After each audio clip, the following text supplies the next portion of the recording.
Okay, so the next subject is about pubs and breweries. We're not going to talk about keg or cask or pins or anything like that. We're going to talk about pubs and breweries. And why are so many closing? Why are so many pubs closing? We're also starting to see consolidation within the brewery industry as well. CAMRA, in fact, has said that, 18 pubs are closing each week. The BDPA have said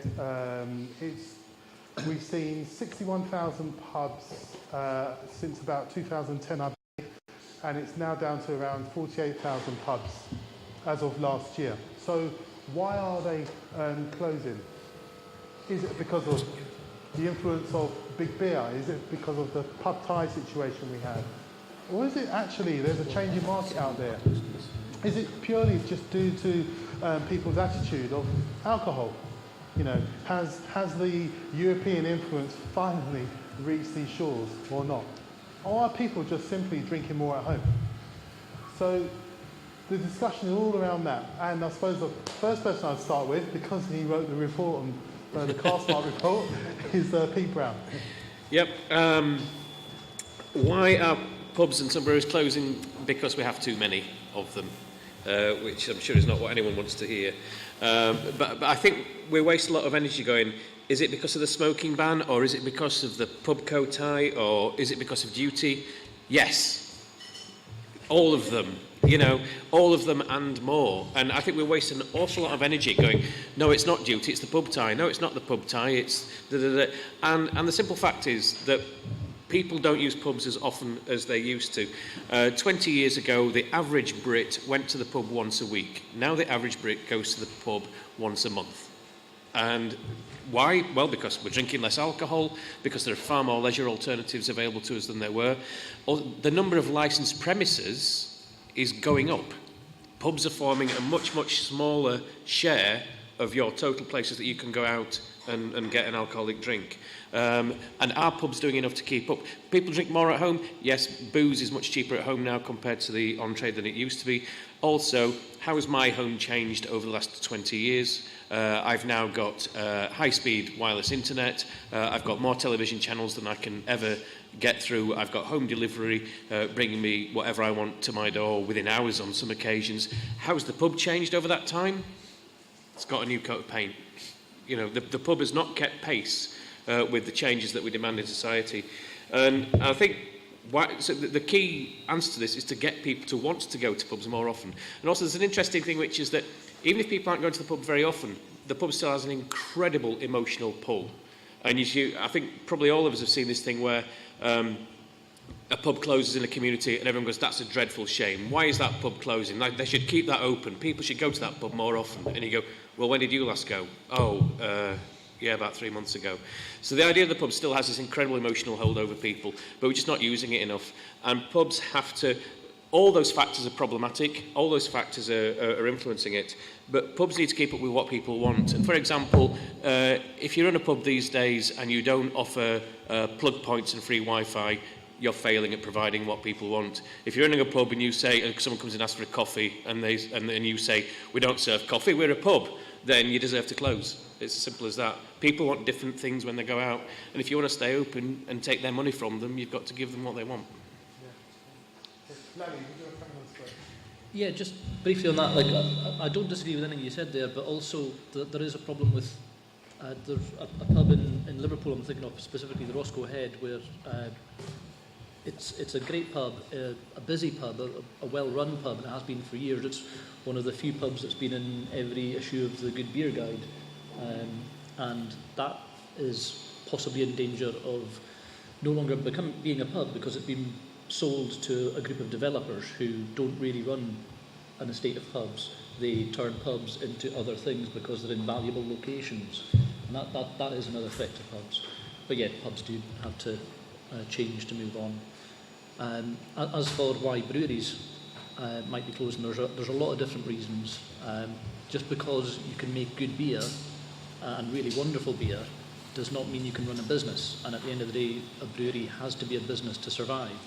And part of that is getting the appropriate amount of money for the unit of beer that you sell to the customer, and a thorny topic as well, getting paid in a reasonable amount of time for that beer that you've sold to the customer, because HMRC demand their revenues within 30 days of a beer leaving the brewery. Some certain pubs are less keen on paying you within 30 days of you supplying them with beer. So there's a lot of different... some breweries, obviously, they will start up with very little idea of what they're doing and fall by the wayside very quickly because they just were never set up to do things professionally, and maybe the beer wasn't very good either. But a lot of breweries start up and they've got a very good idea of how to make very good beer, but no plan and not enough financial backing behind them to go through a couple of fallow weeks or a dry January or a Stocktober or a dry December, which this dry January particularly I think bites a little bit harder every year. So tri-annuary is a thing to support.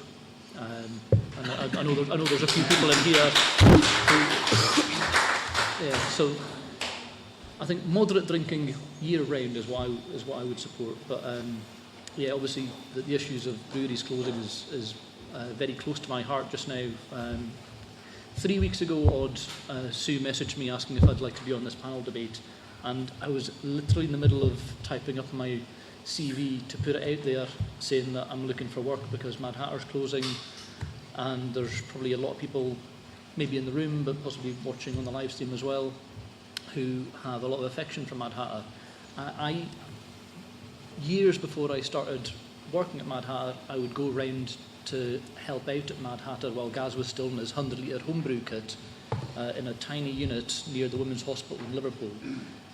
And I've been emotionally very heavily invested in that brewery since it started, and for it to have gone under, it cuts really deeply with me. And I was asked not to look for work too quickly because there was a lot of outstanding debt they wanted to try and bring back into the brewery before it was run down, and that period of time was a real low point in my life. Like, my confidence went through the floor. And then when I actually said to Sue, you know, Mad Hatter's not going to be a thing anymore, do you still want me? You know, I'm not going to be the head brewer at Mad Hatter, I'll just potentially be an unemployed brewer.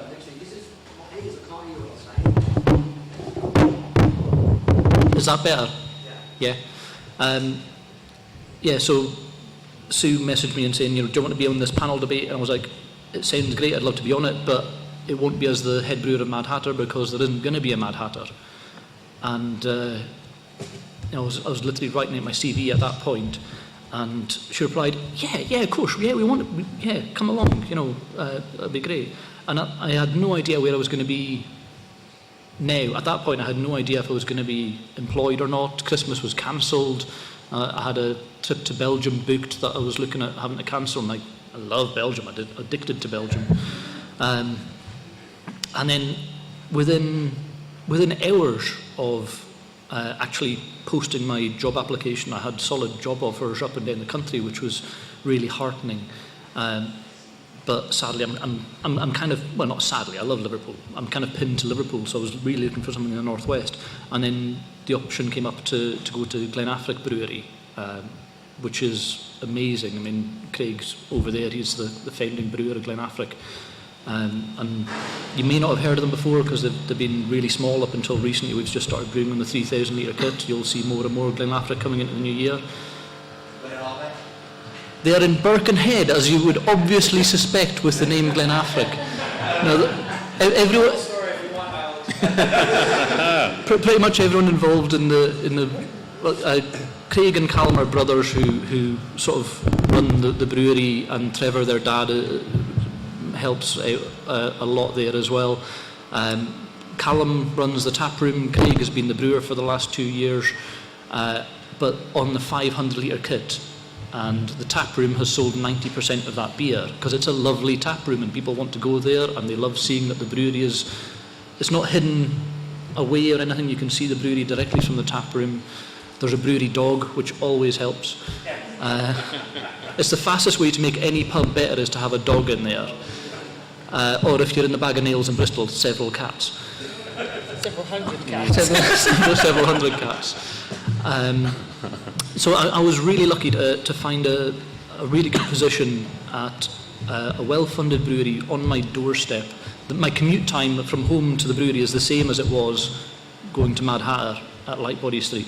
For Mad Hatter, part of the reason that that Mad Hatter went down, in my opinion, is the move from... So Mad Hatter were 100 litres, 300 litres, 600 litres, 3,200 litres. And that last jump was a very, very big one, and it was an underfunded move.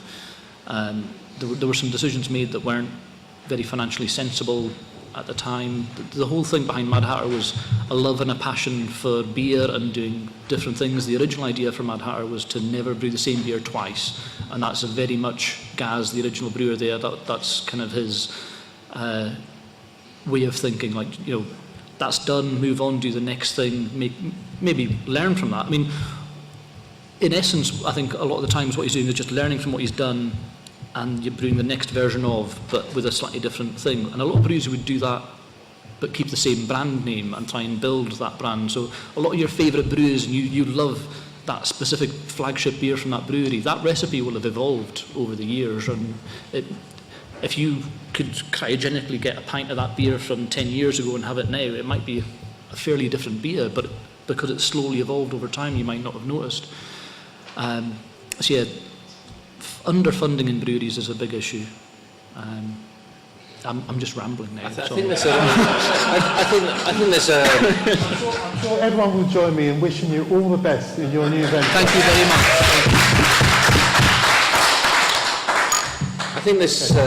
I think it's interesting because I think there's a direct correlation between what Pete said and what Lally said.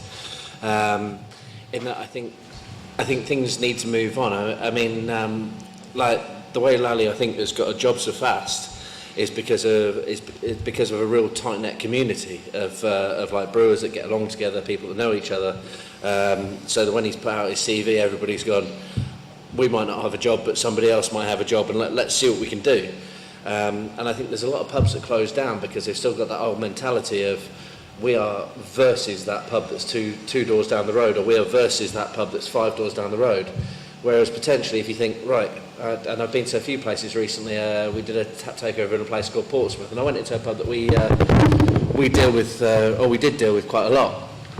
And they said, oh, I'm ever so sorry, we're not going to take your beer anymore, because you're now fully on 3 taps at a pub just down the road. And I said, that's absolutely fine, I'll send you a free case of beer, thank you ever so much for telling me that, but that's great because I've got my beer on that pub all the time, and I don't want to dilute your business by me selling you beer and them beer. I'd rather just have those 3 taps. So I think having a community in any business, and having that new mindset of we shouldn't be against each other, we should be with each other, it makes a real difference.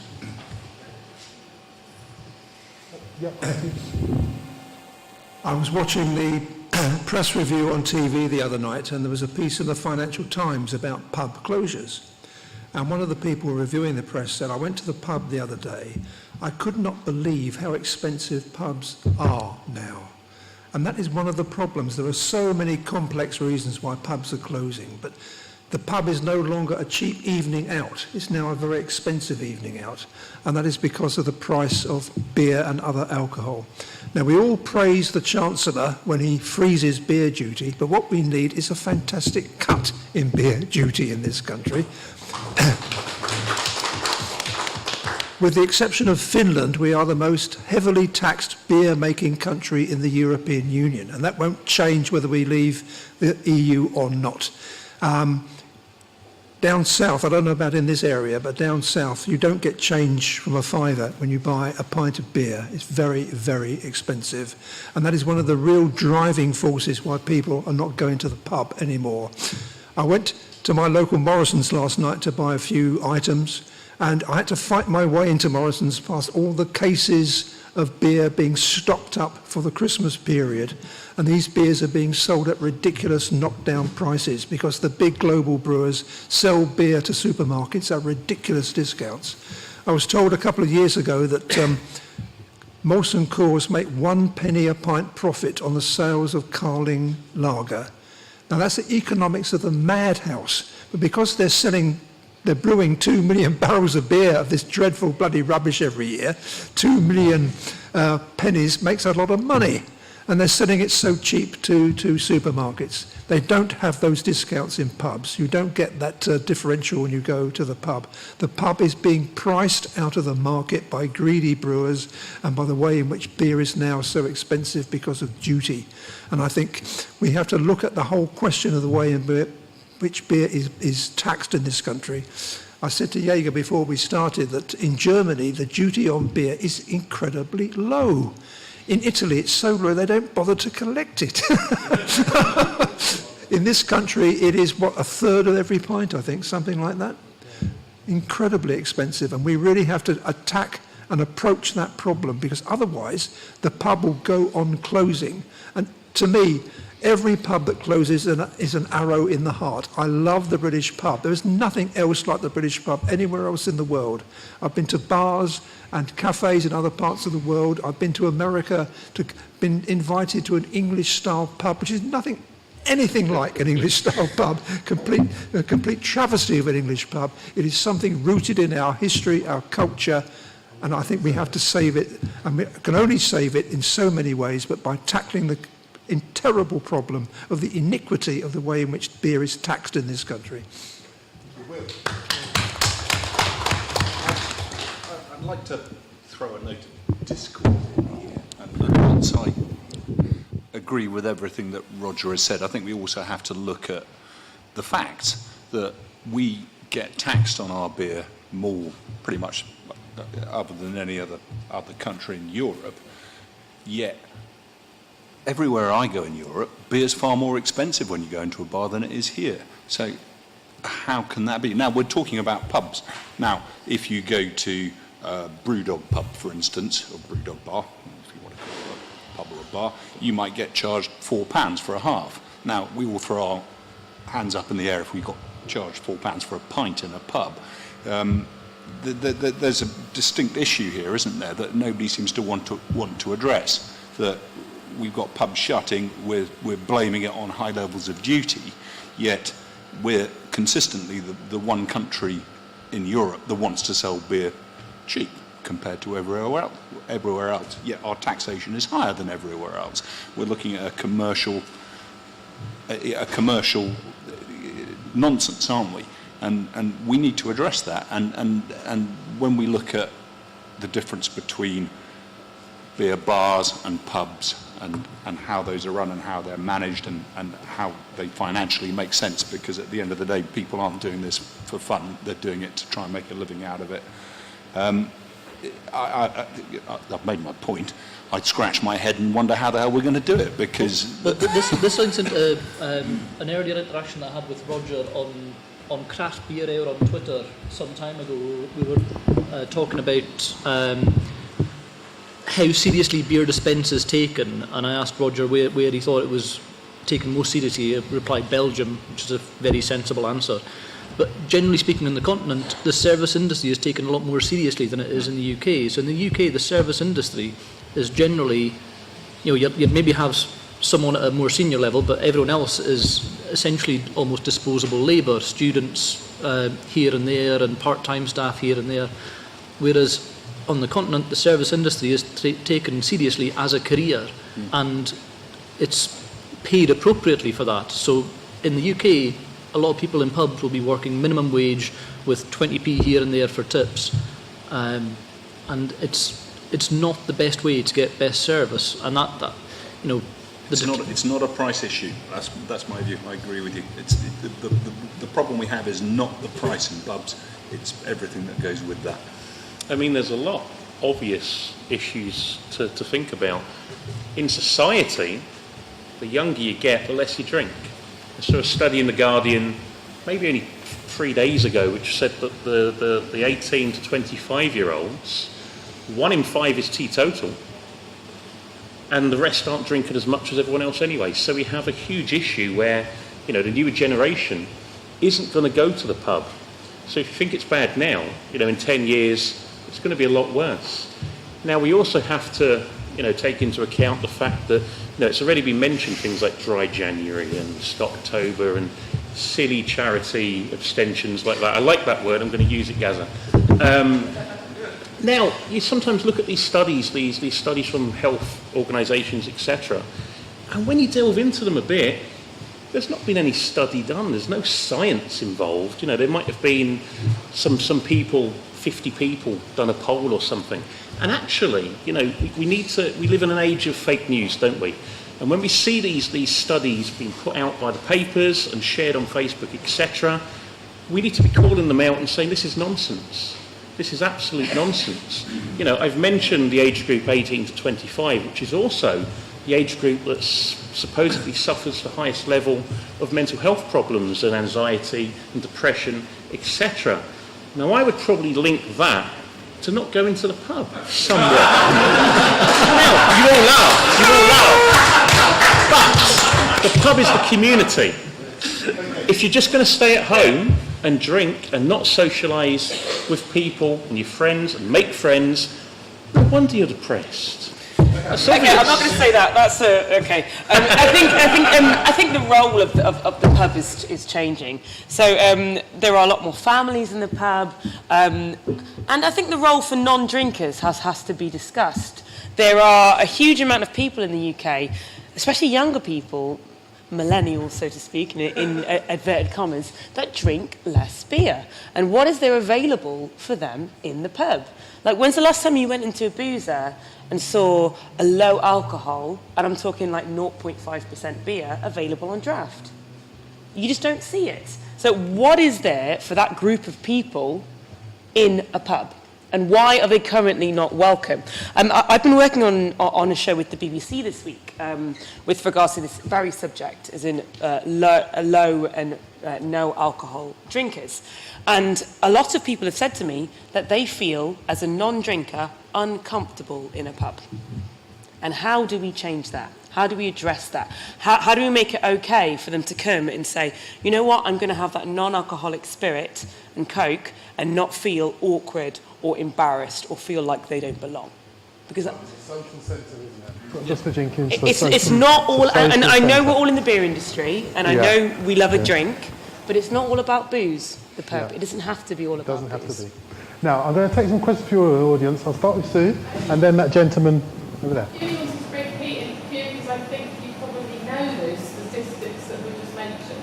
In that my kids are 17, 19, and they are in that like bracket that there are the ones that are not drinking beer so much. So they're both children of a brewer, so they've been introduced to beer. They know all that, they appreciate beer, but they don't go out and drink.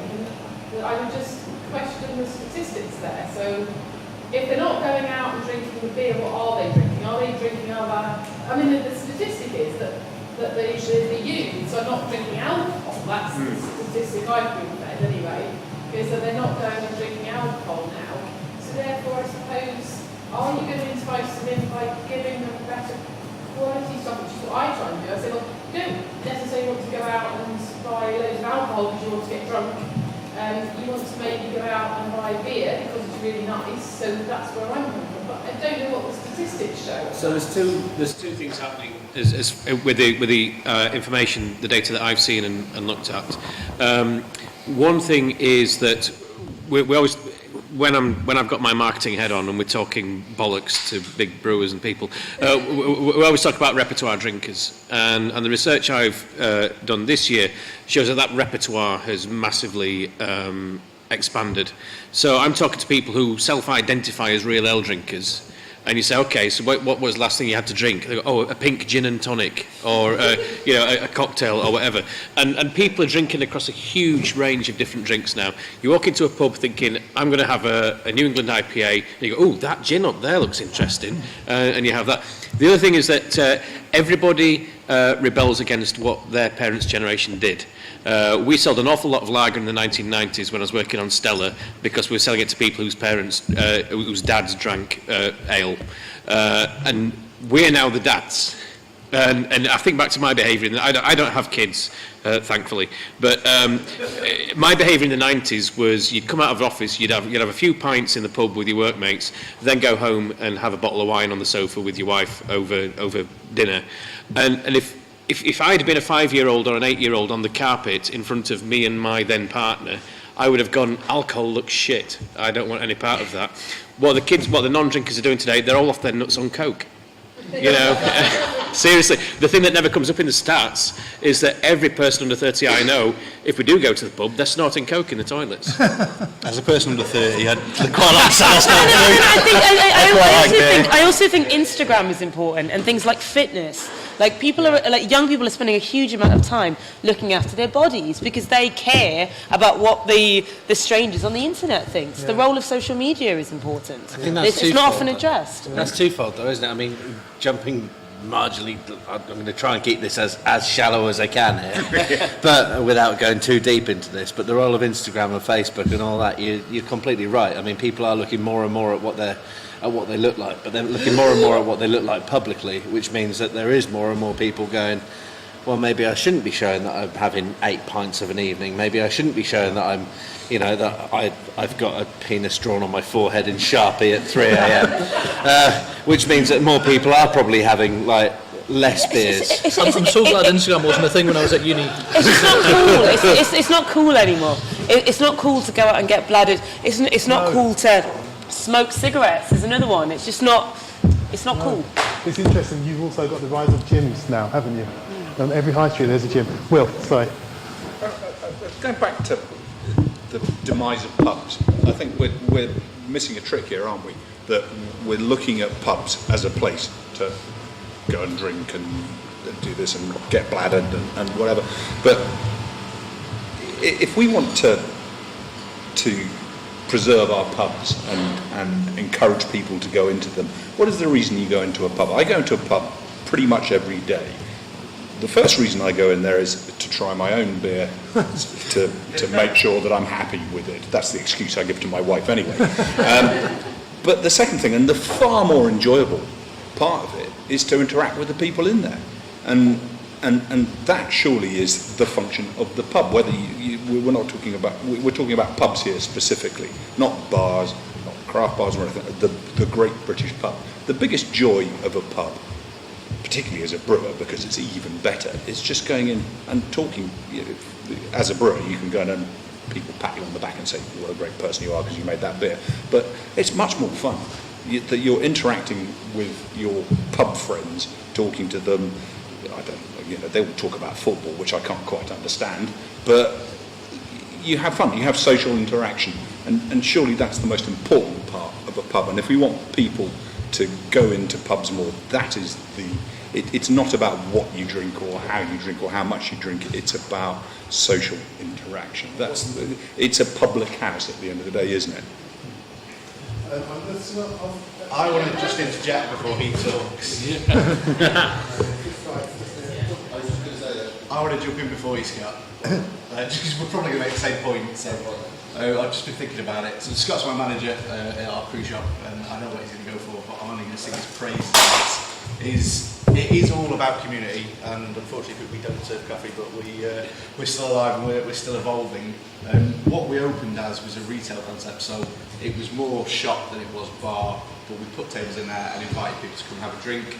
We never installed any draft lines to begin with, but then obviously saw the market and went for it and installed the draft lines. But it is all about community and customer service. I mean, if you look at any of our TripAdvisor reviews that I'm quite proud of, be it me, Scott, or anyone else that works for us, they're all glowing, and they all, even as a retail customer, that we acknowledge them, we recognise them when they come back. Obviously we're kicking into Christmas season this time of year, so we still get the same people coming in to buy Christmas presents every year for that person, and the fact you can then go, oh, I remember from last year, yeah, he likes this and this, or she likes this and this, then it's a service that is provided that people come back for and want, and that's the community aspect of it.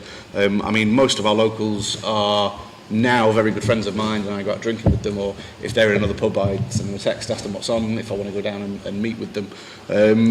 And it's that whole community thing that makes us flourish, and makes pubs flourish. You've got the sort of the hungry horses and things like that, which I'm now starting to find that my friends are all having children. So now we need to find pubs that are accessible for those with not wheelchairs, pushchairs, and things like that. But I hate Hungry Horse pubs and food chain pubs. I want a spit and sawdust boozer where I can go in, stand and talk to the barman, stand and talk to the regular, stand and talk to the local, and really appreciate the environment that I'm in, instead of, unfortunately, having kids running around screaming, or instead of having loud music or sports or pool tables. There is a time and a place for it, but for me, it's not that often.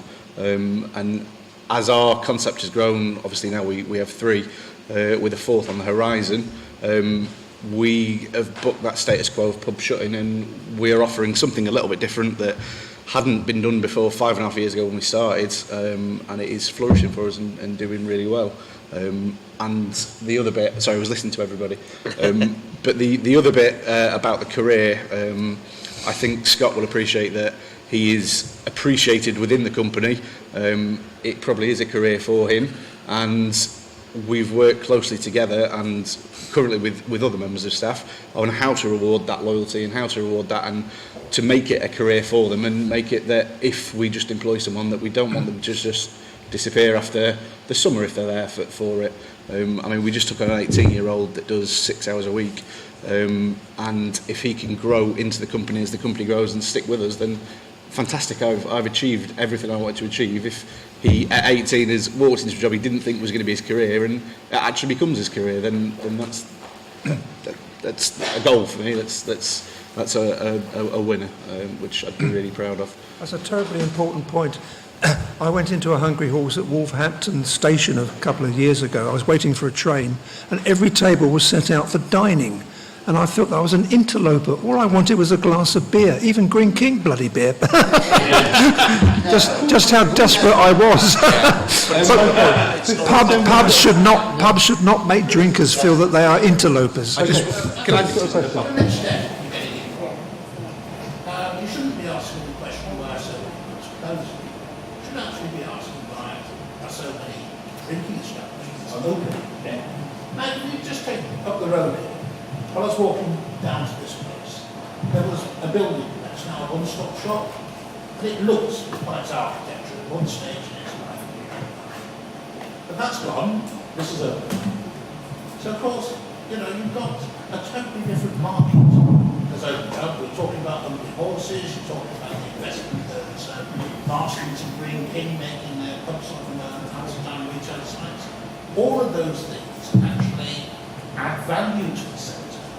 And it means that, yes, your traditional boozer may be going, and certainly statistically, the amount of money and the amount of people employed in those seems to be broadly similar, although lots and lots of places are shut down. The places that are shut down are possibly obsolete. You were talking earlier about people who don't drink alcohol, feeling unwelcome in pubs, but there are establishments, that's either in Cardiff, there are some former pubs which are now run by people who are non-drinkers, for non-drinkers. So you've got a whole diversification in the industry, and that should be welcomed, really. It's not a case of being negative and thinking, oh yeah, they're all shutting down. Yes, some of the old-style pubs are shutting down, but some of the old-style pubs are thriving. I've been drinking in Stourbridge over the last couple of days, and I've been a lot of very thriving traditional pubs. It's about reinvention. I don't think it's often though that people hang around in groups that do exactly the same things as themselves, if that makes sense. It's not often you have like a group of non-drinkers. What tends to happen is you have a group where you have one person doesn't drink at all, you'll have one person that refuses to drink anything but gin, you'll have one person that's into craft beer, and one person that's into like lager, for example. And it's about being able to cater for all of those people in one establishment. And I feel like we're doing a disservice. I do feel like we're doing a disservice with the range of alcohol, or not alcohol, like in a pub. If you're a non-drinker and you go into a pub, what are your options? A Coke or an orange juice? How many of them can you consume in an evening? Like slowly. Yeah, but they're not. They're really not. The thing is that they really aren't, and it's not. it's not prevalent enough, in my opinion, in terms of. Basically, we've got products like brewed up and steak, for example. It is interesting though, because It was a bit of a niche product originally, but now it's sort of mainstream in brewed up. Is it commercially viable though? yeah, I get some stick for this, but I've done dry January for the last 15 years, and I get booed for saying it. And let me just say that I spend more money on beer over 11 months than most people do over 12. But when it's dry January, I still want to go to the pub.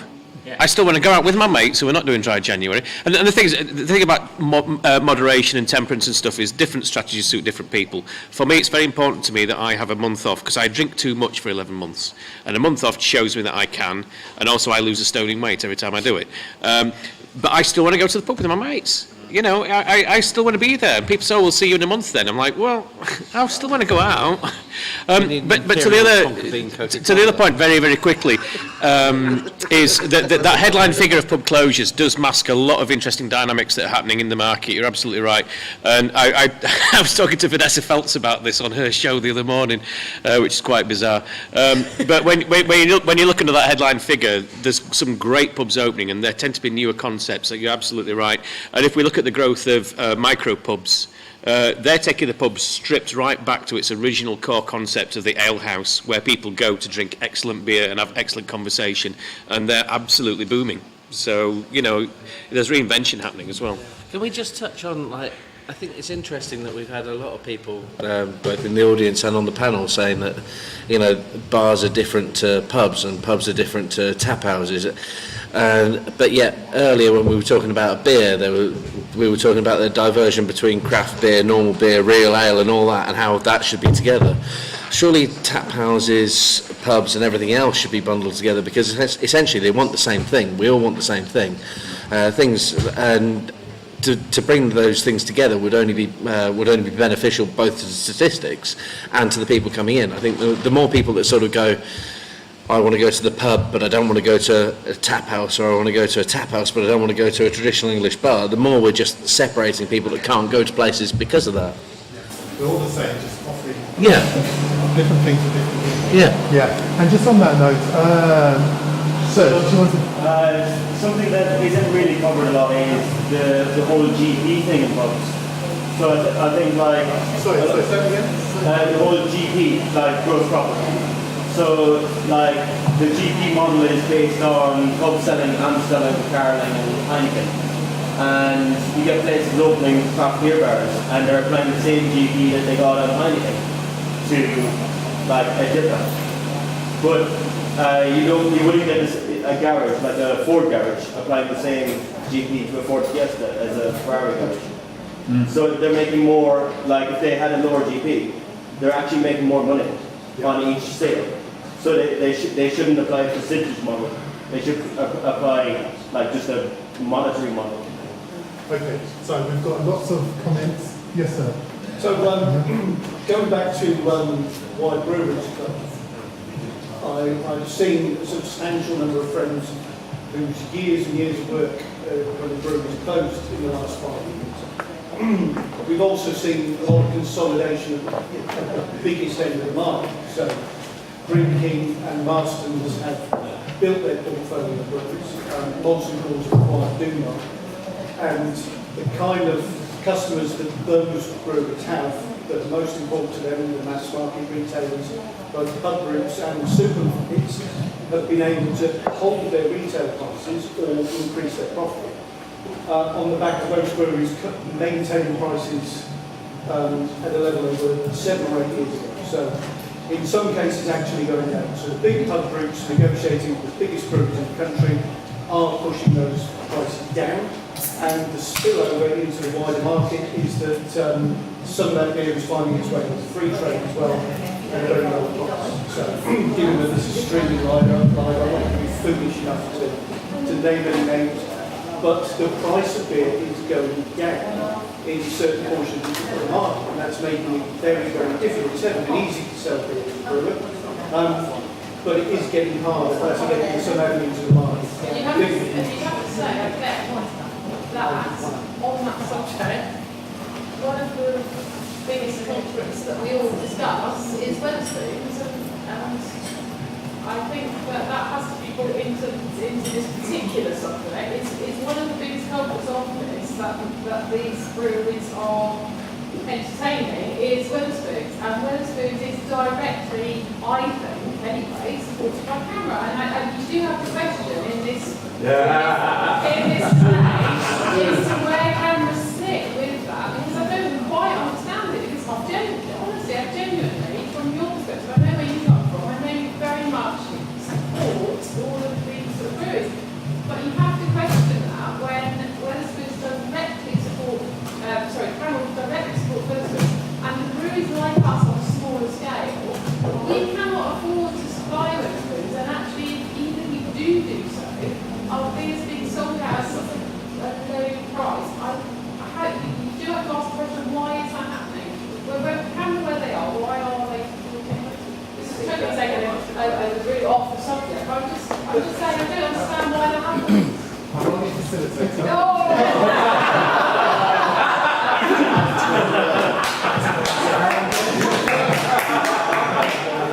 The best facilitator just doesn't get involved. To my sorry, just my neck. I would argue that CAMRA's not supporting this. Not sponsored by it. It's sponsored by it.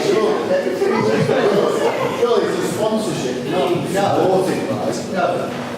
We have entered into a commercial arrangement sponsored with Wetherspoons. We pay them no money, they pay us no money. I'd like... Our local branch of CAMRA has a Wetherspoons liaison officer. Can I just jump in on this, just because you meant... Before we start, no, this gentleman's got a very long time. So, I've been waiting for a long time. I'm a publican, I've got 4 pubs. Pubs are closing all over the place, and no one on the panel is publican. Yourself an exception with the trade. It's really important that we involve publicans in this conversation. I've been chewing the tables. I think a lot of the points, some of them are valid, but some of them are absolutely awful. Pete, you can't get coffee in my pubs. I don't deserve to close. My pub, I've grown from 1 pub as a publican. I've now got 4 over the course of the recession over 12 years. 2 of the pubs I've bought, thank God for the recession, the pubs dropped in value massively, and micro pubs are doing really well. But 2 of the pubs I've bought, I bought off Morrison's, who have been a successful company for a long time, and they couldn't run these pubs. Please go down to the Duke William whilst you're here. That was a pub that Morrison's had for 100 years. They couldn't make it work anymore. It's beautiful. And all we've done is put real ale in, turn the music off. We don't want Wi-Fi because we don't want the tappers. We've got 8 real pubs there. We want people talking. We all say pubs are more important when people are chatting as part of it. They really are. I think pubs are more important than beer, and I think it's an important part of that. Wilf made a really good point about duty, and that's an argument that needs to be taken on. Pubs don't have to suffer that with duty. They do have to suffer with the price they then buy off breweries, and I get that. I'm also a brewer. I'm fortunate that I self-help my own pubs now. But the point that's been missed, and along with Facebook and Instagram, that's really important, is when I started glass collecting at the Swan down the road, I could get 3 pints an hour for my hourly wage, and that's pretty much how I've always governed my intake. I drink about 3 pints an hour, and I think that's where it all came from. It was Banks's mild at £1.25 before Wetherspoons came on the market. Now, I pay my staff more than the national minimum wage, and there's no way they could drink 3 pints. Our drinks at £3.20 a pint. It's still pretty, which is damn side cheaper than up the road in Birmingham or whatever else. So how are you going to get glass collectors getting to drink 3 pints an hour? That's where the price issue is, not compared to the continent.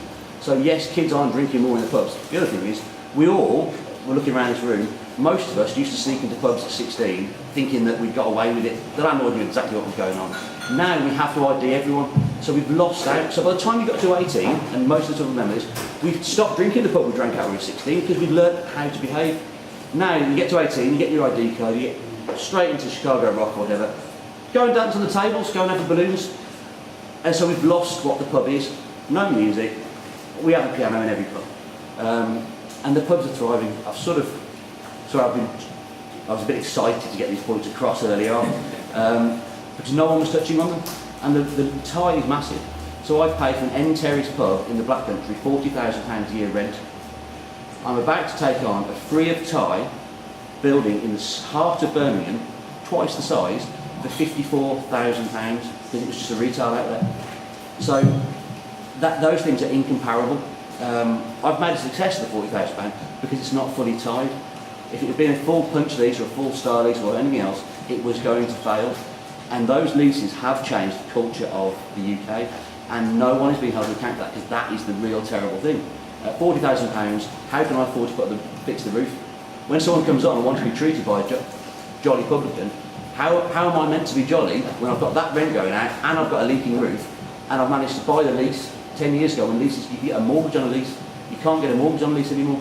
So people, the old dial up the road, there were 3 postmen that took their pension pot out, bought that, didn't understand what they were doing, went bump. It's a curry house, we've seen it up and down, and each one of those postmen were a lovely chap, and he could have made a success of that pub. It is the tie, it is a lot of what you're saying, and the pub trade is different from London, from inner cities to outside, so that's where the divide needs to come in. Said my piece.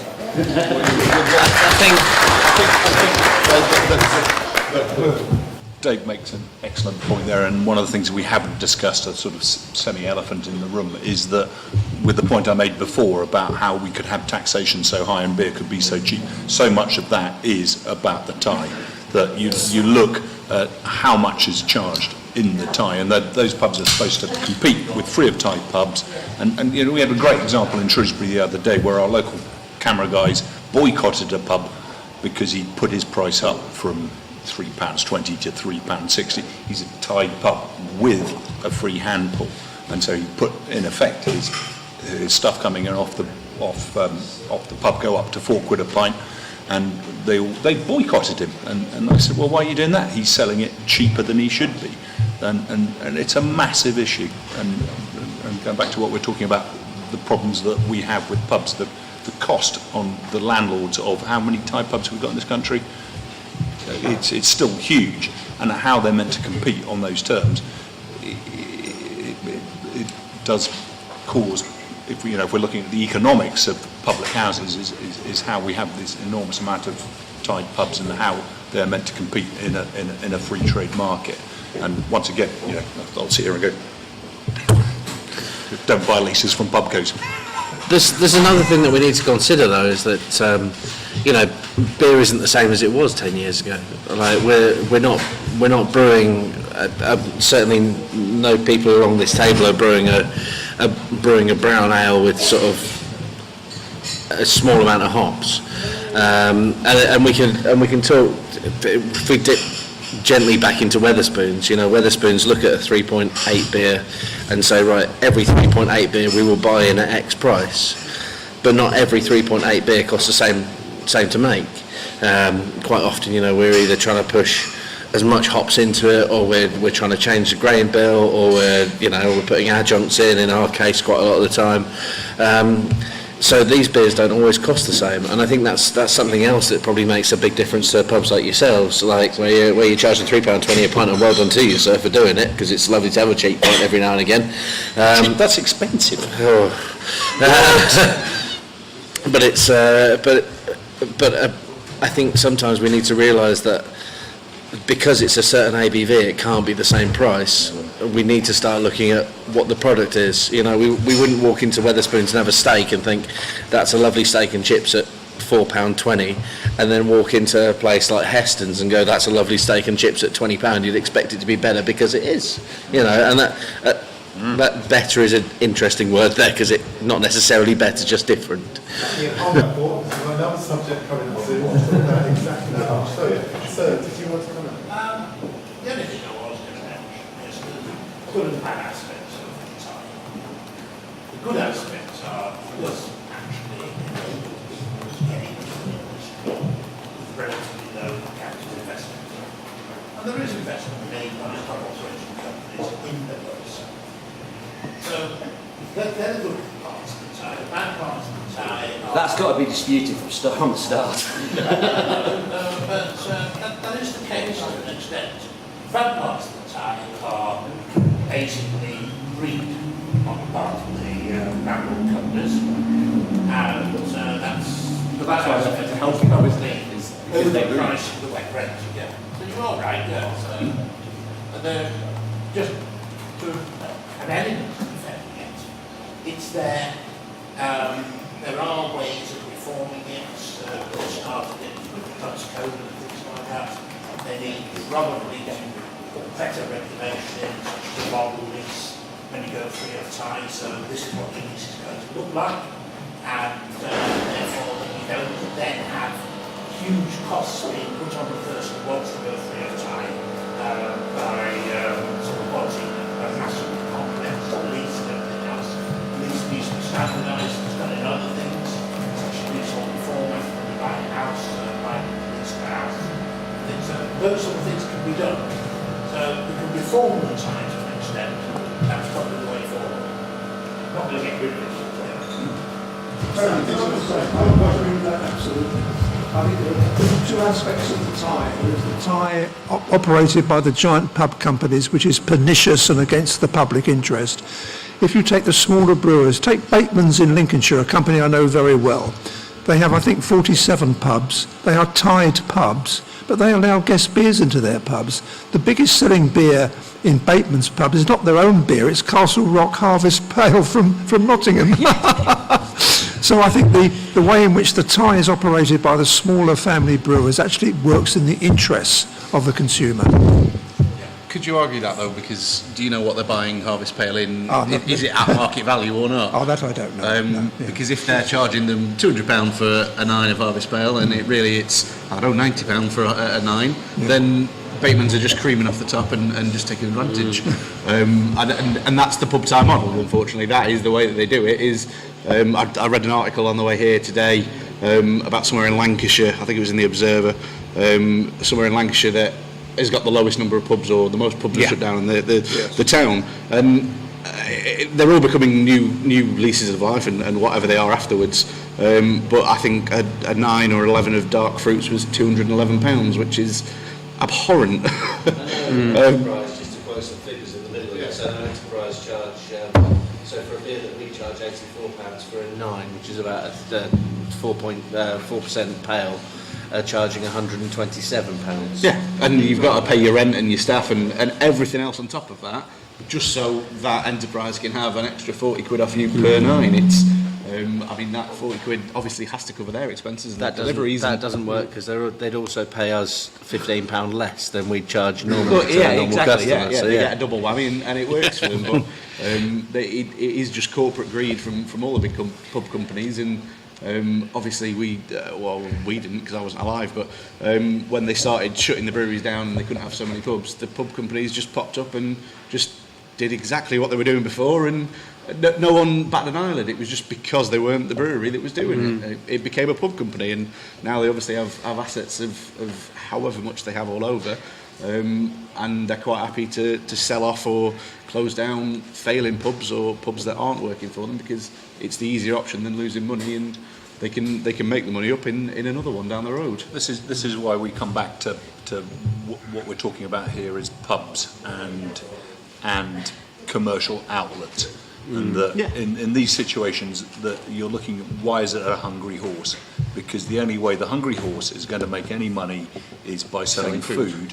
Because it can't make money selling beer. I don't think that is the commercial reality. You can't object to these places because, like I said, unfortunately I have to go to them to go and meet certain friends and family that want to go to them. But it's you know, however many pubs we've got left. How many pubs have we got left now, Roger? It's about 41,000. 66,000. Counted them all. We're a lot along. And how many of those are?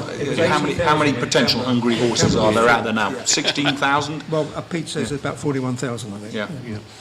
I think the worst abuse I've ever received on this issue is when I've been trying to argue against the tie, and I've been abused by people who are anti-pubco tie because I've been arguing against it wrong. It's a horrible subject to deal with.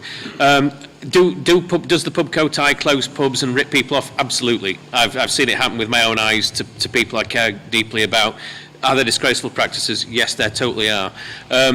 But pubco tied lessees and tenants make up 25% of the pub market, and managed pubs are closing as well, and free houses are closing as well. 50% of the pub market is free houses, and they're closing as well. So is the pub tie an issue? Yes, it is. Is it abhorrent? Yes, it is. But it's not the main reason pubs are closing. It's a whole mix of different reasons. Okay, so yeah, I think Caroline mentioned it earlier. When you go to a festival, you find the experience. It's the same with the pub. People don't come and sit and beer. Well, they do, but if you want a lot of people in, you've got to meet the brewer and all that kind of thing. There's something going on, and you get a lot of people in. In the summer, I've got a pub, in the summer, it's amazing. Where we're buying, it's full, but in the winter, there's nobody in there. You can't really, it's tiny. But I think that's where all the pubs that are closing, unfortunately, a lot of the pubs anyway, but in tough areas, are not going to work anyway. But every ale pubs are shut, not many. Every craft beer place is shut, not many. I think people are going there for a different reason. They're not going to go drinking.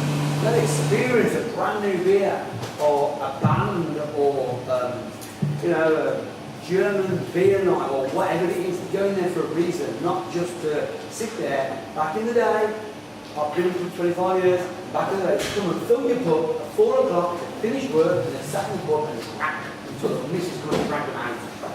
And that's how it was. It's not like that anymore. You've got to do something different. You've got to be different. And if the people are different, doing things that the people are working and staying used to. Okay, so did you want to... Yeah. Hello? Was it you? Well, okay,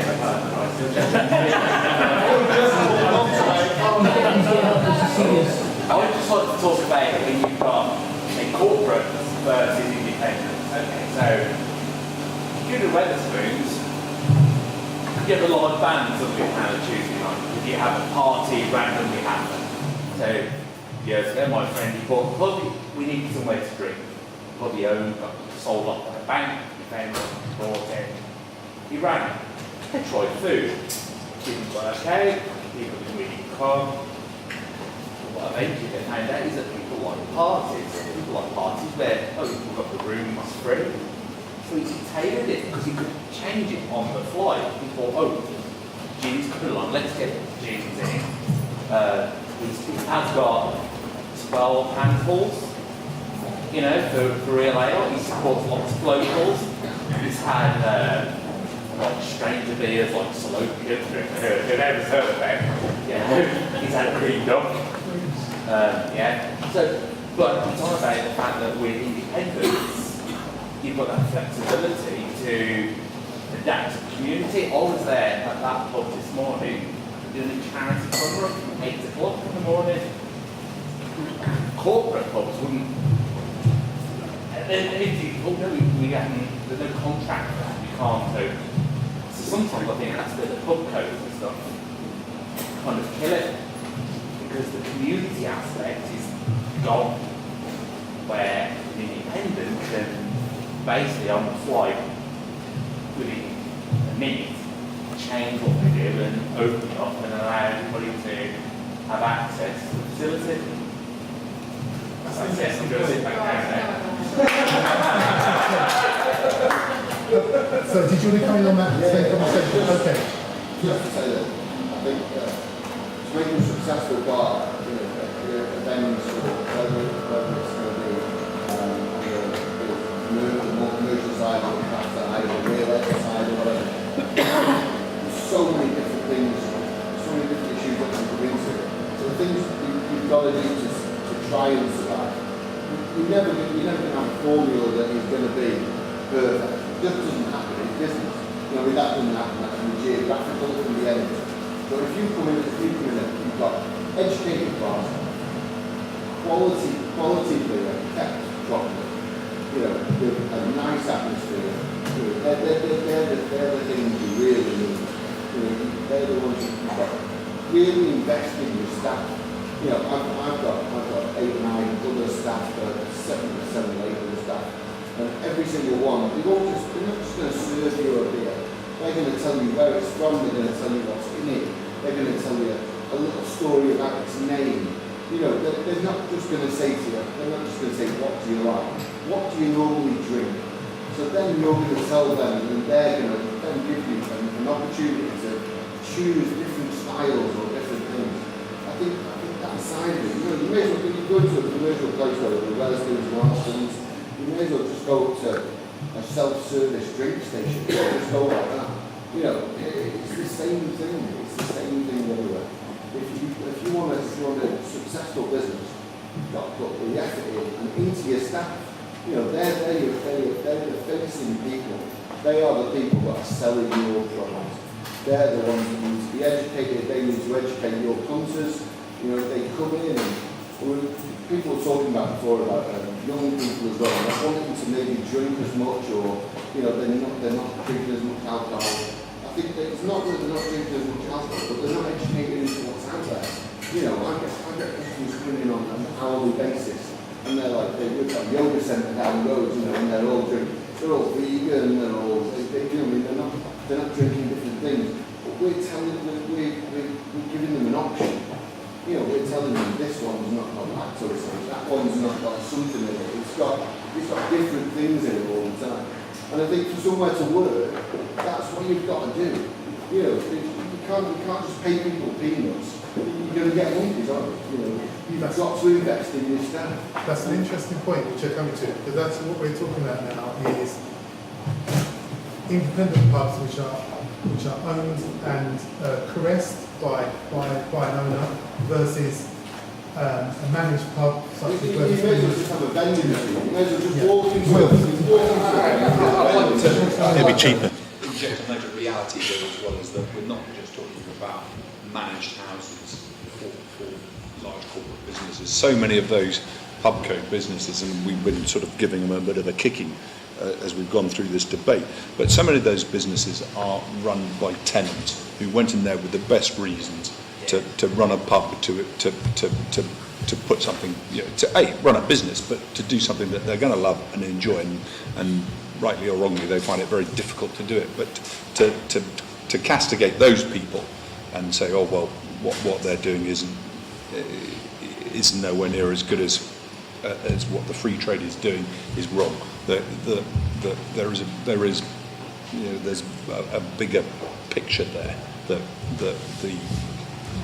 The managed side of the pubcos it's about business, isn't it? It's about making money from pubs. The tenanted part of it is different, and it's those people that, when I went back to the idea of cheap beer in pubs, yet huge cost, not just duty, but also what the pubcos might charge those tenants, and how, and they have to compete. That's what I was driving at. And I don't think Wilf, I completely disagree. I think the whole service industry is, to touch back on what Lally was saying earlier, I think the whole service industry is shooting for the same thing. It's just underappreciated in this country. Yes. I think the whole service industry is really shooting forward, and it doesn't matter whether you're a managed house and you're a manager striving to get the best out of the pub, or whether you're a tenant trying to get the best, or whether you've got a free house. I think the whole service industry is striving for the best, but it's an industry in this country that's just completely nothing. I disagree with that. I've got a friend who's been in the service industry for, I was briefly in the service industry. So I did a degree in chemistry. I did 3 years as a research technician, but I did cell culture and all sorts at Dundee University. Then when I moved down to Liverpool, it was 2008. There was the financial crisis. I was hoping, 3 years experience, I'll move up the next rung of the ladder. But unfortunately, funding for science was cut across the board. So I ended up, any work is better than no work. So I worked in a restaurant in Liverpool, and it was a wonderful restaurant. And I ended up winning waiter/waitress of the year for Merseyside one year, but that's another thing. But a wonderful lady called Danielle, who taught me a lot in the service industry. She's been in the service industry for years and years and years, and it's what she wants to do. It's what she's passionate about. It's what she loves, and she's excellent at it. And she would have customers ask her, "What do you want to do when you grow up? What's your proper job going to be?" And that's indicative of how people see the service industry in this country, and it's not right. I think it's a pay thing. I think the long-term engagement of especially bar staff comes hand in hand with their pay. And I really don't think we discuss this enough in the brewing industry. So to give myself as an example, so at Wildcard, we're a London living wage employer. So that's what, like, it's like £10.60 or something an hour now. And that's bloody hard. That's really, really difficult to compete with the enterprise pubs down the road who are paying minimum wage and have to compete with that on a day-to-day basis. But we feel that we're doing better by people, but not only that, we actually think we're saving money because we have to recruit less.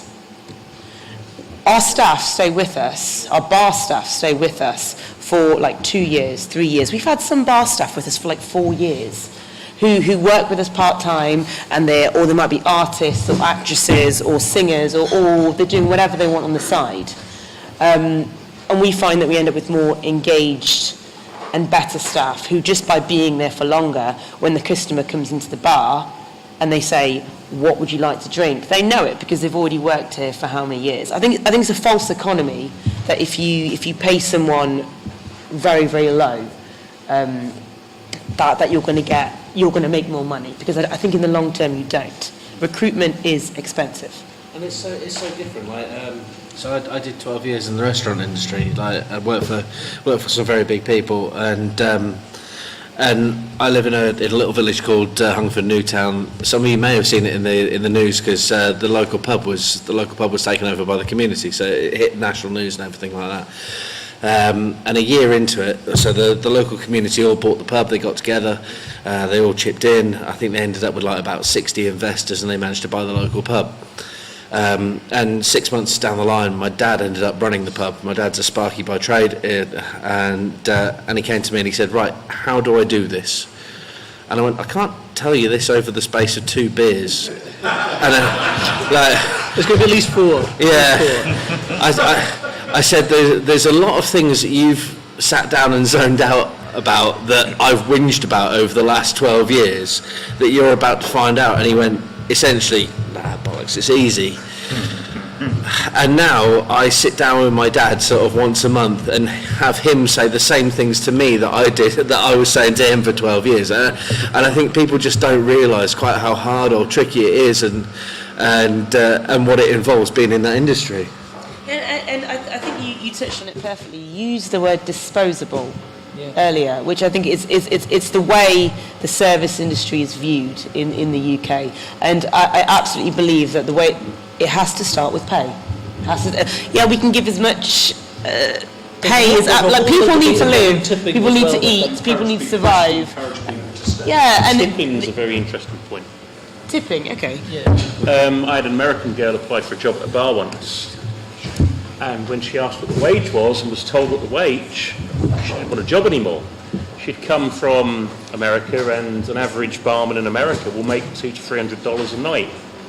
Now, it's not wages, it's mainly tips, because the wages are rubbish. But they're taking home a good pay. Now, I tell you right now, there ain't no person in the UK working in the service industry serving some pints earning $200 to $300 a day. Do you know what I mean? So... But then I went to the US and I found it quite, it was weird. It was very weird. So like you'd go to a bar and like some of the ladies would be very like dressed up and what have you, and it was very weird. It was a very weird experience. I wasn't a fan personally. But. Okay, Gary, do you want to come in on this point? Yeah, I'm not 100% convinced it's all about cost and price of the kind of things. I know, basically, I think society's changed. I've been drinking beer 30 years. I think in that time, society's changed a hell of a lot, and there's a lot less people drinking beer. Like, cost of industry closing for start, there's a lot less people like Thatcher, shut the coal mines, everything else.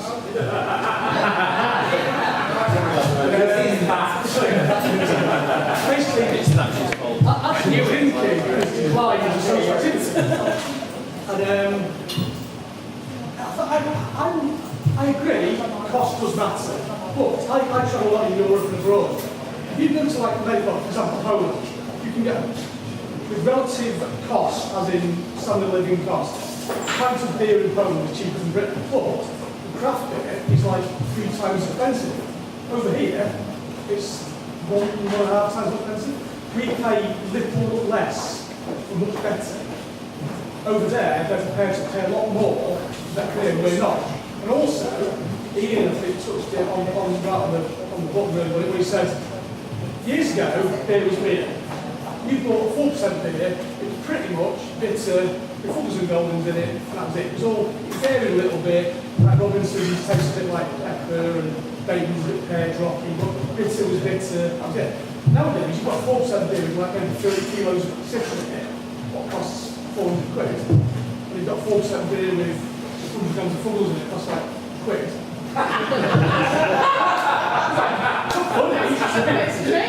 Wetherspoons, oh, okay, 49.75 piece, the OM in it, might cost me £40 more to brew, I don't even care about that.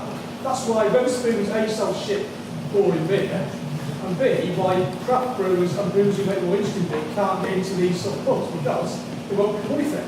The education as to beer isn't beer anymore. Then should we stop selling it to the place? But we don't. No, we don't. I don't know. Should like let's say this together and just. But isn't that recognised though, that's not appreciated in any way? These are not appreciated. Beer isn't beer anymore. 4% beer is not just 4% beer. It can be a saison, it could be a bitter, it could be hoppy pale ale. Beer isn't just beer. Beer is more education of customers, what you actually buying, and selling. You want to sell what you're selling, as in this beer is worth that much. Save your passion for the next event.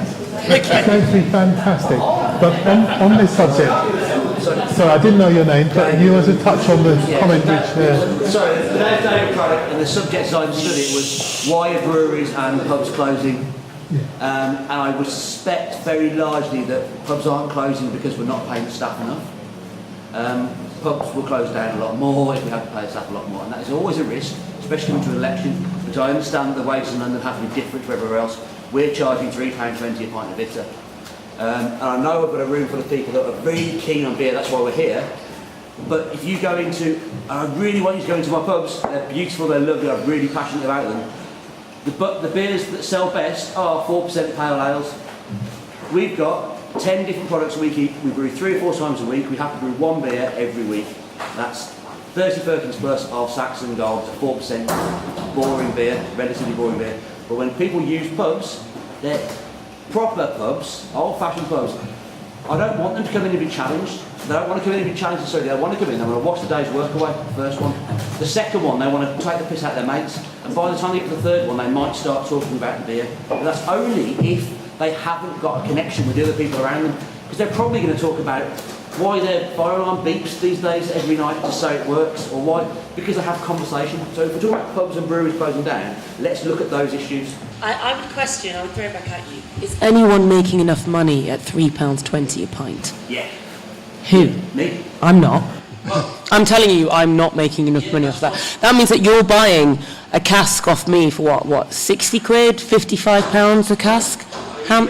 It's not enough money, it's not viable. I understand your point of view, I've heard it, I know it very well. So as it happened, I run all my businesses have their own bank accounts and their own separate accounts. So I sell my beer at £75 a firkin. So we're not talking about the people who are trying to knock it out at 60 quid or 50 quid a firkin. That's what the sort of price, and that's the going price-ish around here, I think. Anything more than about 82 is pushing it. This is for a 4%er. So I can, as a publican, make pubs work, and I have my... Yeah, but you can't make pubs work and your staff live a decent standard of life. That's not true. Now, it was fine. You can't live on a decent standard of living at minimum wage. As someone who's doing it, and I would like to hear we've had this conversation maybe outside the rest of the room, because when it was me behind the bar for the 60, 70, 80, 90 hours a week, and my wife doing the cleaning, doing the books, and my mum helping me out on a Friday night, and my aunt helping me out on a Wednesday night, then we pulled together and we built this business from there. Now I've got managers that I don't turn over very often because I want them to be successful, I want them to, and all the rest of it, so we can. Now, I'm not selling beer at £3.20 a pint because I want to sell a cheap beer. That's the price of beer around here. If I want to put it up to £3, it actually works. Does everyone who work in your pubs, are you able to pay their own rate? Yeah. Yeah, so... And what would that rate be in this area? Okay, so I pay national minimum wage plus 10%. I think you just answer your own question. I think saying that you had to get your mum, and I've been there, I've done it, and get your mum and your auntie and uncle and brother and sister and dog and cat and everything else to help you in the instance shows that it wouldn't have worked if you had to pay people from day one. So there, I know, I've been there, I've done it, I've done it all. But that shows you that, yeah, it wouldn't have worked otherwise. Absolutely, but why would I expect it to work otherwise? Because you've got to go in, you've got to have blood in the you've got to have the passion, but if you had to pay those people... It's slightly subjective, this as well, isn't it? Because the difference in Stourbridge and London in terms of cost of living and the cost of 20 is not enough money for a pint in anywhere in the country. I'm not saying that it is. I think it's ridiculous. I think it's ridiculous. Yeah, I'm not saying that it is, but the costs involved in employment and in rents and everything here are so different to what you experience down in London. So you can't have a proper argument here because you don't see the difference. I'm from the Midlands. I'm from Nottingham. I completely understand the economics and how this works. Do we not need to... I don't think it's enough money. I don't think anyone's making enough money to change. We're going to get onto this on the I think we're getting away aren't from one of the main points that was advertised as, thank God Clydewater have saved cask. That's coming next. Oh, is that next? Oh. So I've got something to chip in. So CAMRA have 1,000 members. Yeah, give or take, roughly. Now, even better. So now crowdfunding is in vogue at the moment, isn't it? Everybody's crowdfunding for bigger breweries, whatever they're crowdfunding for. Now, if CAMRA went and crowdfunded to their 100 and something thousand members, couldn't they single-handedly save pubs? Yeah. Because the vast majority of the membership is in there for the three Wetherspoons. But that's what I mean. It's about 13%. So if they get 50p off a pint in their local pub that was saved by CAMRA, and they chipped in £100 in January, doesn't that work? Economically, doesn't that work? How much money would you have in your pot? Why wouldn't you go and snap up all these little pubs and say, actually, yeah, we're going to make this work, we're going to turn it around, we're going to inspire the local community to run it? I mean, I know there was the Grove in Huddersfield is one of the best pubs in the country, in my humble opinion. And when it was announced that it was going to be going up for sale, I know the UK Craft Beer Forum had a little venture into possibly crowdfunding to take it over. I don't think that worked out for them. But the UK Craft Beer Forum isn't paying membership, it's people are just on there because it's free, whereas CAMRA, people subscribe to it year in, year out, and they all believe in the same thing. They may or may not want the Wetherspoons. I think the point was made at last year's debate that a lot of people who sign up for CAMRA membership do so when they're maybe less than sober at a beer festival. Yeah, but maybe when they're less than sober, they might chip in £100 and they can go and save these pubs. If they're willing to do it, then and £100 isn't a lot of money for someone to invest in saving pubs. It's a very good point. I think if the cause was genuine for that new campaign of saving the boozer, it's the perfect place to start and go and do it. And fortunately, Roger's just missed all the camera talk. Next subject.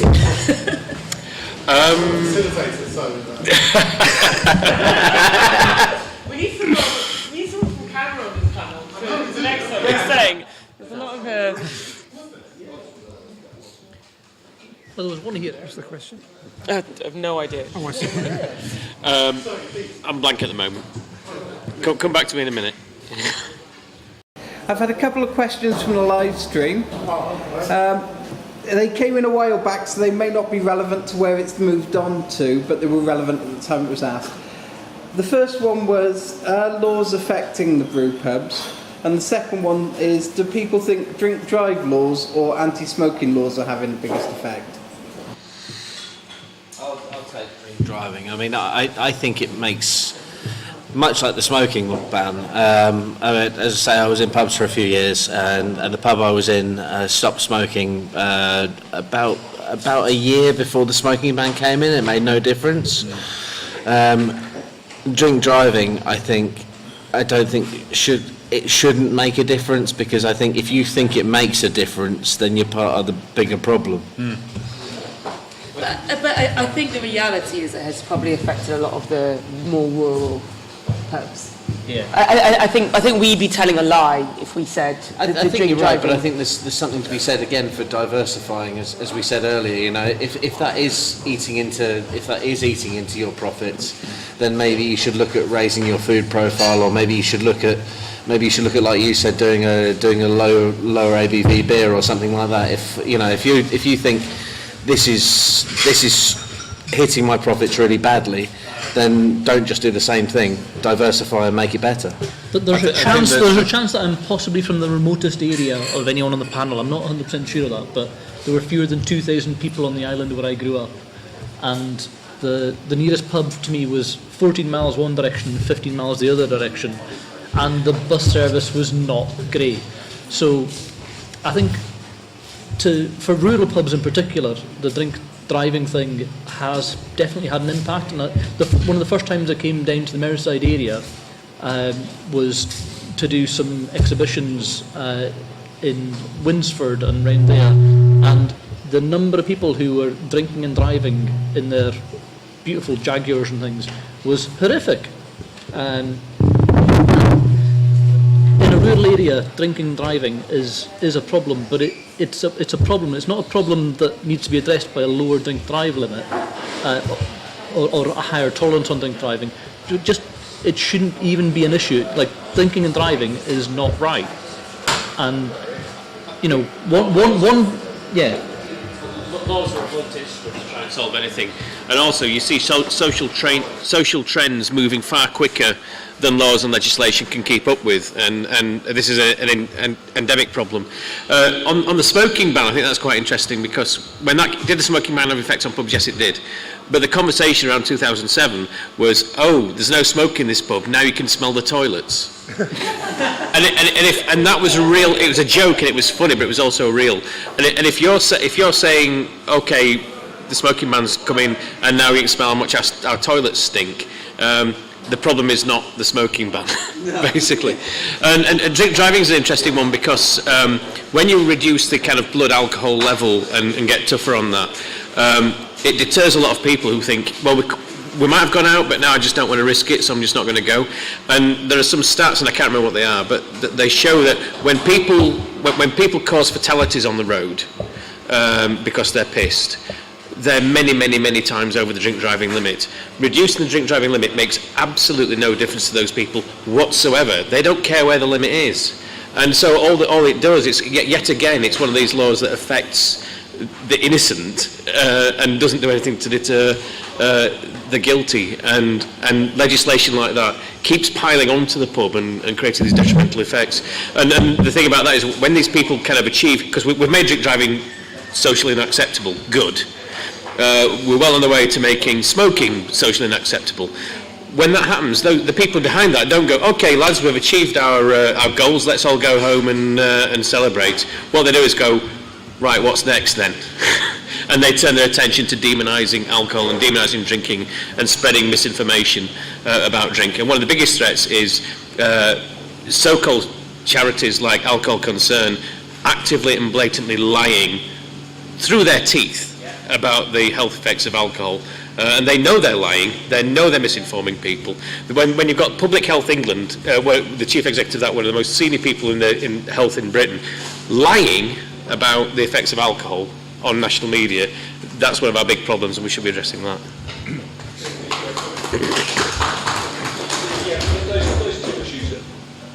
The drink driving is self-evident, and it's been in place for a very long time, and its effect on rural pubs is the same as it now as it has been for a very long time, is that if uniformly, if a rural pub doesn't do food, then it will not survive. There are very few that I can think of that do, and even then they do a small amount of they do a small amount of food. Going back to smoking fags in pubs, I don't think it's made any difference at all. Everybody accepted it. The ones that want to go and smoke go outside. the massive bonus was that if you went to darts on a Monday night, when you woke up on Tuesday, you didn't smell like an ashtray. I don't think that smoking ban's made any difference to pub going at all. It's introduced the family into the pub. So it's introduced, like, especially young, small children. Especially, I know where I live, or where I work. No, but there are now lots of prams in the pub. There's now, yeah, you know what I mean? And I don't think that was a thing before. No. It definitely wasn't. A lot of people didn't go into pubs because of it, and so it's got to have had a beneficial effect, I think. Which means the pub's offering has to be welcoming to a whole plethora of people they perhaps wouldn't think about before. It's been beneficial.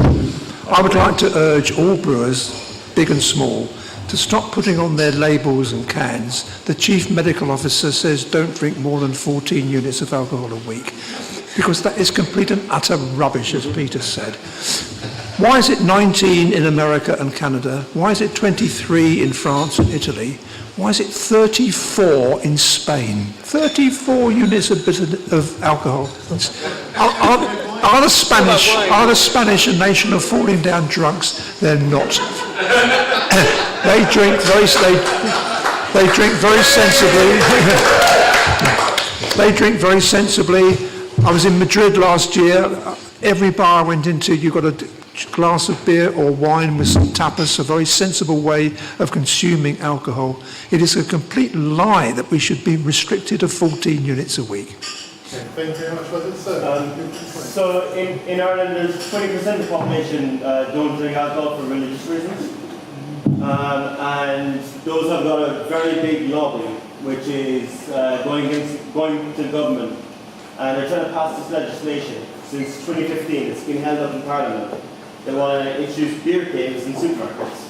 So you have a curtain where you go in, and nobody that doesn't want to go in there can see the alcohol. They want to introduce warnings like they have in cigarette packets on every package of beer. So like, this may cause cancer, like icky lungs and stuff. And like, we need to fight against that kind of thing.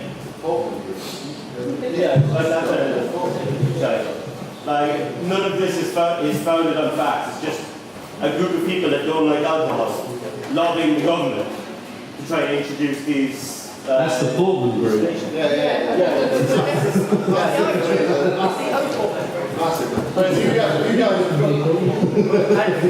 of that, all that kind of stuff would really damage the industry if that's left to happen in the UK as well. Just a quick one, to do with non-alcoholic products, and obviously we discussed before what pubs actually offer. Out the brewers on the table, how many non-alcoholic beers do you make? Non-alcoholic? Yeah. It's very difficult to make. 0.5. So that's it. You can't just decide. That's a very difficult beer to make. No, I know, but Did one accidentally once? Did one accidentally once? Seriously. Answer that question. So I'm planning on coming out with a low alcohol in January. For obviously dry January is a big issue, it's a big problem for us brewers. So I'm purposely brewing a low alcohol special. I don't think you can say amongst your core range who does a 0.5% beer, because that's very different production wise and technically wise to any other beer above like 2.5%. So it's not, I don't think it's possible to just like, I'm just going to do this low alcohol, but it's very difficult to do. It's difficult to do well, and there are breweries that exist who just and only do that because it's so difficult. Yeah, so I don't think that's a fair question.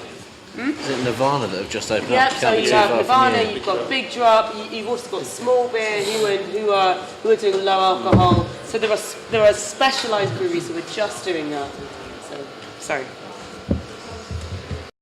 Any other questions from the floor? Okay. I think we're probably getting to the end of this bit of the discussion, so I just wanted to say a nice positive thing to finish it off about pubs and bars and tap rooms. I'm with you. It's a place to drink beer.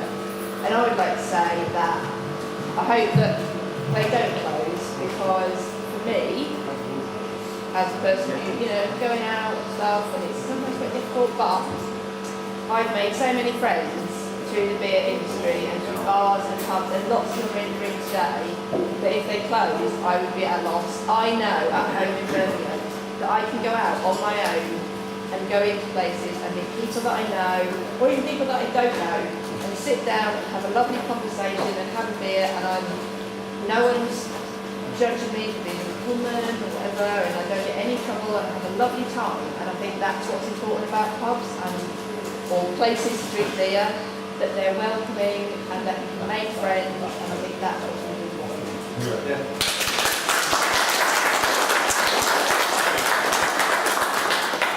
We've got 30 glasses again. I think we've done this debate. We've got another debate soon.